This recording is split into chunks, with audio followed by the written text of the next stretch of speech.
What to do if you're having a hard time getting a deal cold calling. That's the topic of today's show. This is Todd Toback, and I want to welcome you to the No Limits Real Estate Investing podcast. If you're looking to get your first big, fat, juicy wholesale deal, or you're trying to scale your business to 7 figures so that it throws off cash month after month after month without your personal day-to-day involvement, this is your place. I've got a special gift for you. If you're looking to do big, fat, juicy deals in less time, head on over to nolimitsrealestateinvesting.com/script.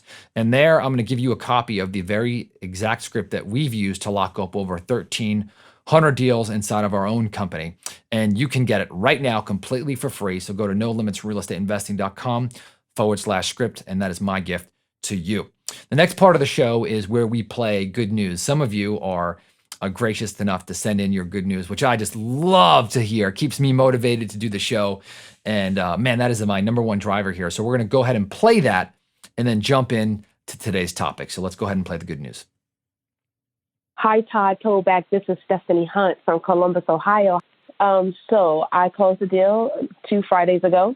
I found this property, cold called them. The lady had told me no since back in November. No. She never said, never call me back again. But so this last month or so, she finally said, yeah, you know what? I'm retiring. It's the furthest property away from me. And yeah, I want to let it go. So put it under an agreement for as a duplex for 110. But in the meantime, though, I did make $5,000. And this is my 4th deal ever. So Stephanie, thanks so much for sending that in. First of all, congratulations, right? And I think it's brave of you to send in that testimonial. That is great. Couple learning lessons here. Number one, I've done episodes where, some people, they talk to a seller and they say no at that first offer, right? And you just stuck it in there. You followed up, and you got the deal, right? And that's what winners do. And you are a winner, Stephanie. So thank you for sending that in. That is awesome. Glad to hear that you got your paycheck, and that follow-up is amazing. You are relentless, and that's what you've got to do. If this is to Stephanie and you, whoever this is, you're listening to the show, so great job. One other coaching tip, though. I know you made $5,000, and that's a lot of money, but my goal for you now is to take that 5, and I want to put a 0 right after that 5. So now that deal goes from $5,000 to $50,000. So you can listen to this podcast on ways to do that. And I love those big, fat, juicy deals. And I know that 5,000 may have moved the needle, but now we want to really move the needle, right? So I'm just so excited, and I can't wait to hear about your next $50,000 deal. And by the way, not to downplay that is just so awesome. I think the lesson there is probably more important than the deal size, and that is that follow-up, right? Some sellers say no, until they say yes. So great job, Stephanie. Awesome. So that being said, let's go ahead and jump into today's question, and let's start making some money. This is Pam Sharma, Seattle, Washington. My question is, I am trying to get to close a deal. I've spoken to so many people, almost about more than 150 recently. These are cold calling. And after going through your training, I'm getting a lot of insights. So what am I doing wrong? So great question, by the way. Thank you so much for sending in your question. And I can tell you right away what you're doing wrong. First of all, you said that you are calling, that you've called 150 people and that you haven't gotten the deal. I've done a full episode on something called Turn Up the Volume. So I would go ahead and listen to that show, Turn Up the Volume, and I think that'll give you a lot of insights. But I'll give you some tips here that I think will give you a hint of what I say in the show, and the topic of that other podcast that I recommended should set this up. First of all, you have to call more than 150 people. You have to call 1,000 people a day. And so one of the things I'll recommend if you are cold calling is, and by the way, I'm going to refer you to actually one of my good friends who's actually an expert at cold calling, but you should be calling 1,000 people a day if you can. That's an 8-hour day. If you have less than that, I understand that, but you can't call 150 people and expect to make money cold calling. So number one is if you're going to be cold calling, you need a dialer, right? You absolutely need a dialer. So I would go ahead and check out the dialer that we recommend for everyone who listens to the show. If you go to nolimitsrealestateinvesting.com/dialer, right? You take all your phone numbers into this thing. You could upload 10,000 phone numbers. You put them into this machine here, right? Just online. There's no fancy physical machine. It's all online. And you put on your headphones, you hit dial, and you basically can call. You can easily call 100 to 200 people an hour, and 1,000 people a day is just so easy. What I love about it is that you can just drop a voicemail, right, without actually having to record it. And basically all the hangups and the wrong numbers, it just blows right through those until you actually connect with someone. So that is a very, very, very easy way to talk to more people. That is very, very, very important. If you are actually interested in becoming an expert cold caller, and that's not something I talk a lot about on the show, I highly recommend you could check out Brent Daniels, TTP on YouTube. He's got a phenomenal YouTube channel, so I'd recommend that you check him out. But the other part about that is you may say, Todd, I don't want to call 1,000 people a day, right? I want to do that, and I can completely relate to you. I am not going to do that. So you can hire an agency. You can check out Call Motivated Sellers. If you just Google them, you can find those people.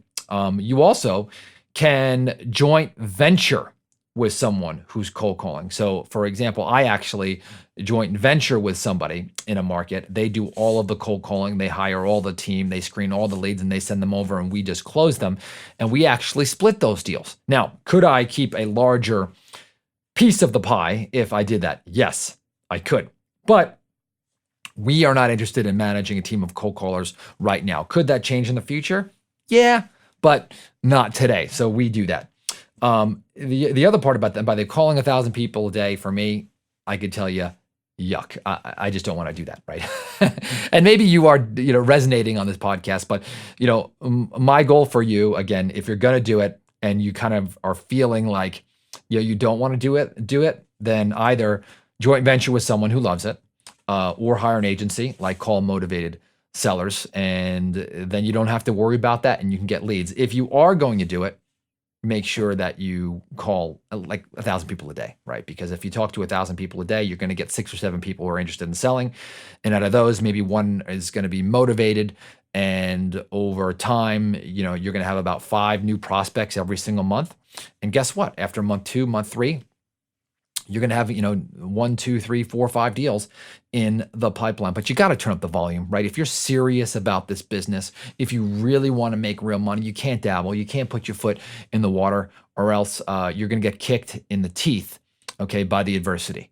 And you've got to blow past the adversity with your sheer will and excitement and your intensity around this business. Anyone who tells me that they've made 150 calls and they're expecting results, I can tell you that you're not serious yet. By the way, I want to really say thank you for sending in your question. It takes a lot of vulnerability and bravery to do that, right? That is the first step. But my recommendation to you is get really, really, really serious before you make that decision. So let me summarize here is number one, you can't be calling 150 people total and wondering why this isn't working. Okay, just can't do it. I'm going to recommend that you listen to my other podcast episode called Turn Up the Volume, right? That's going to be a total game changer for you. If you are serious about cold calling, I recommend that you learn from an expert. Go check out Brent Daniels, TTP on YouTube. Phenomenal coach on cold calling, the best on the planet. You can also check out an agency. Go check out Call Motivated Sellers. They actually will hire and train and manage those people for you. You're going to pay a little bit of a premium to do that. But for me, I place a premium on my time. So that would be awesome. You can also joint venture with somebody who is cold calling in your market. So for us, we don't have a team of cold callers, but we actually joint venture with somebody who runs those cold callers, pays for all the software and managing those people, and then sends those leads over to us. And then we split those deals 50-50. Again, that split doesn't have to be that, depending on your situation with them. And you got to be calling 1,000 people a day, in my opinion, if you're going to be successful. I don't like to do that in-house, right? That just makes me kind of cringe a little bit, but there's some people who love it, right? And so if you're going to be cold calling, you got to turn up the volume. Got to turn it up, baby. Can't expect to get results by dabbling. And this is true for all marketing channels, for direct mail, for internet, for SEO, for bird dogs, for driving for dollars. I mean, you got to make it happen. And so if you don't put some juice behind it, you're not going to find out what's working or what's not, and you're not going to run to more of something or pivot away from something if you're just dabbling. That is the worst scenario of all.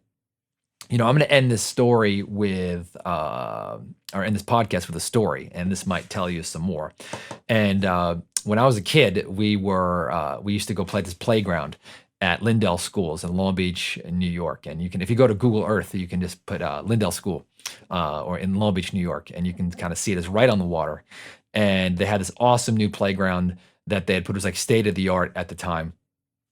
And they put a bunch of gravel underneath, and they had these awesome monkey bars, and you could jump from this platform onto the monkey bars. And so what we always tried to do was we used to try to jump to the 5th rung of the monkey bar. That was like the absolute limit where you could jump off the platform and kind of hit that 5th rung, right, without touching the other 4, right? Like 1, 2, and 3, that was easy. Anybody could do that, right? 4 was challenging, but 5 was like, if you could do this, like you were the bomb. So anyway, I was doing this, and I remember that I had hit the 5th rung. There was this guy there named Joey Rizzullo, and Joey Rizzullo used to always say, "Hey, you got to go all in."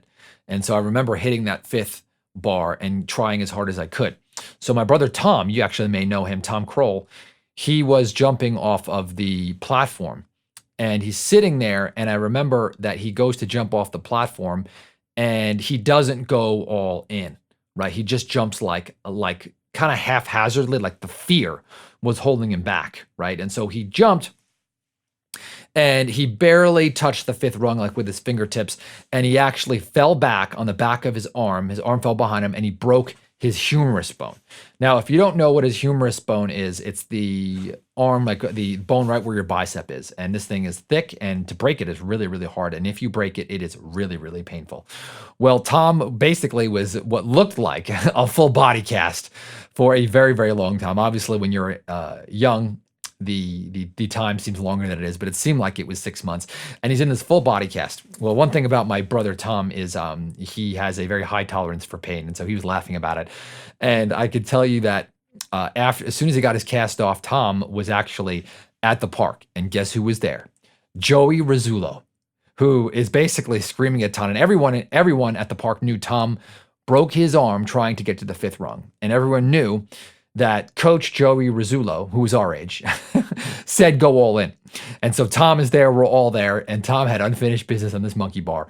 And Joey Rizzullo screams, "Hey, Tom, you gotta go all in," right? That's my poor attempt at a New York Italian accent. Well, Tom goes down there, and Tom decides to go all in. He jumps off the platform, and he literally screams at the top of his lungs, "Rah!"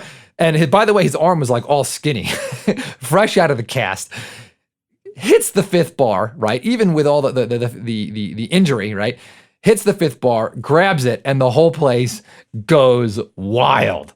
So what's the moral of the story? Is even if you're scared, even if you don't want to, you got to go all in, right? Because you're going to see success or very, very, very quick failure, which will lead you to your success. So I hope you enjoyed that story. I hope you go all in. Go ahead and check out that other podcast, Turn Up the Volume. And I know that you will see results. I'll talk to you on the next episode.